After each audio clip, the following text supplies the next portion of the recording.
Doctor Mynampally Rohit రావు ప్రజాసేవకు అంకితభావంతో పనిచేస్తూ మెదక్ నియోజకవర్గ ప్రజల గుండెల్లో ప్రత్యేక స్థానం సంపాదించుకుంటున్నారు. ఎన్నికల సమయంలో ప్రజలకు ఇచ్చిన హామీలను ఒక్కొక్కటిగా అమలు చేస్తూ ఎమ్మెల్యేగా మాత్రమే కాకుండా MSSO Mainampalli social service organization ద్వారా కూడా నిరంతరం సేవా కార్యక్రమాలు కొనసాగిస్తున్నారు. ప్రజల సంక్షేమ లక్ష్యంగా పనిచేస్తున్న ఆయన నాయకత్వంలో మెదక్ నియోజకవర్గం వేగంగా అభివృద్ధి దిశగా పయనిస్తోంది. ఈ రోజు మెదక్ నియోజకవర్గంలోని పలు ప్రాంతాల్లో పర్యటించిన డాక్టర్ మైనంపల్లి రోహిత్ రావు ప్రజా సంక్షేమ కార్యక్రమాల్లో పాల్గొని పలువురు లబ్ధిదారులకు ఆర్థిక సహాయం అందజేశారు. ఆయన పర్యటన సందర్భంగా ప్రతి గ్రామంలో ప్రజలు ఘనస్వాగతం పలికారు. యువత, మహిళలు, రైతులు, పార్టీ కార్యకర్తలు పెద్ద సంఖ్యలో పాల్గొని తమ అభిమాన నాయకుడిపై అపారమైన ప్రేమాభిమానాలు వ్యక్తం చేశారు. రామాయంపేట మండలంలో 22 మంది లబ్ధిదారులకు సీఎంఆర్ఎఫ్ చెక్కులను పంపిణీ చేశారు. వైద్య ఖర్చులతో ఇబ్బందులు పడుతున్న పేద కుటుంబాలకు ఈ ఆర్థిక సహాయం ఎంతో ఉపశమనాన్ని కలిగించింది. లబ్ధిదారులు మాట్లాడుతూ డాక్టర్ రోహిత్ రావు పేదల కష్టాలను అర్థం చేసుకుని వెంటనే స్పందించే నాయకుడిని ప్రశంసించారు. అలాగే నిజాంపేట మండలంలో మరో 12 మంది లబ్ధిదారులకు సీఎంఆర్ఎఫ్ చెక్కులను అందజేశారు. ప్రజల ఆనందం వ్యక్తం చేస్తూ ఇలాంటి ప్రజా నాయకులు రాజకీయాల్లో చాలా అరుదు.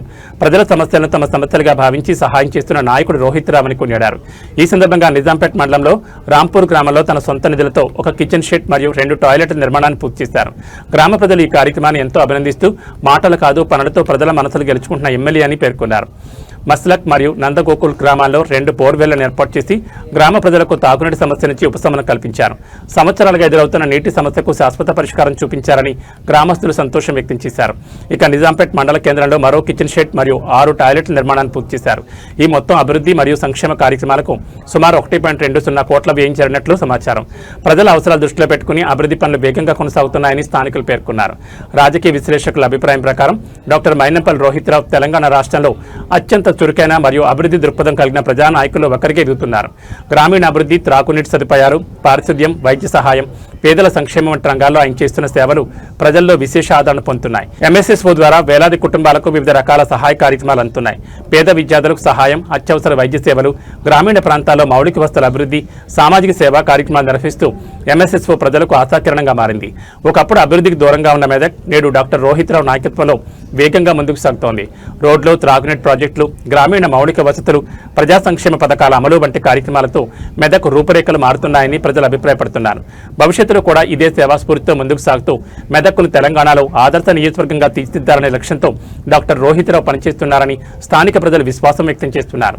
ఆయన నాయకత్వంలో మెదక్ మరింత అభివృద్ధి సాధిస్తుందని ప్రజలు ఆశాభావం వ్యక్తం చేస్తున్నారు. ఈ కార్యక్రమంలో రామాయంపేట మరియు నిజాంపేట మండల కాంగ్రెస్ పార్టీ అధ్యక్షులు, సీనియర్ నాయకులు, ప్రజాప్రతినిధులు, కార్యకర్తలు మరియు భారీ సంఖ్యలో ప్రజలు పాల్గొన్నారు. ప్రతి ప్రాంతంలో ఎమ్మెల్యేకు ఘన స్వాగతం లభించగా ప్రజలు ఆయన సేవలను ప్రశంసిస్తూ హర్షం వ్యక్తం చేశారు.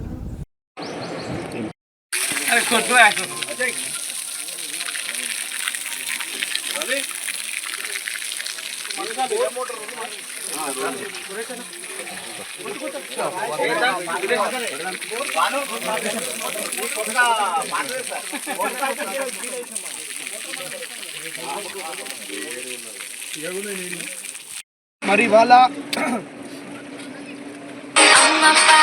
షెడ్ మా సొంత డబ్బులతో ఎంఎస్ఎస్ఓ ద్వారా మైనంపల్లి సోషల్ సర్వీస్ ఆర్గనైజేషన్ ద్వారా మరి ఇవాళ కట్టిస్తూ ఉన్నాం. కాబట్టి ఇదే కాదు, మరి ప్రభుత్వం నుంచి వచ్చే అభివృద్ధే కాకుండా మా సొంత డబ్బులతో ఎంఎస్ఎస్ఓ నుంచి కూడా ఇవాళ కార్యక్రమాలు చేపడుతూ ఉన్నాం.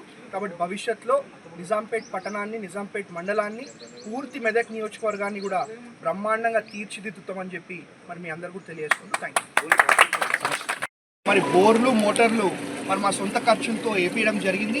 మరి ఎటువంటి సమస్య కూడా, మరి మంచినీటి సమస్య మా గ్రామ కుటుంబ సభ్యులకు కానీ, మండల కుటుంబ సభ్యులకు కానీ మంచినీటి సమస్య ఉండకూడదనే ఒక ఉద్దేశంతో ఇవాళ మా సొంత డబ్బులతోటి బోర్లు, మోటార్లు ఇవ్వడం జరిగింది. ఇదే కాదు, బ్రహ్మాండంగా భవిష్యత్తులో ఇంకా అభివృద్ధి, సేవా, సంక్షేమ కార్యక్రమాలు చేపడుతున్నాం.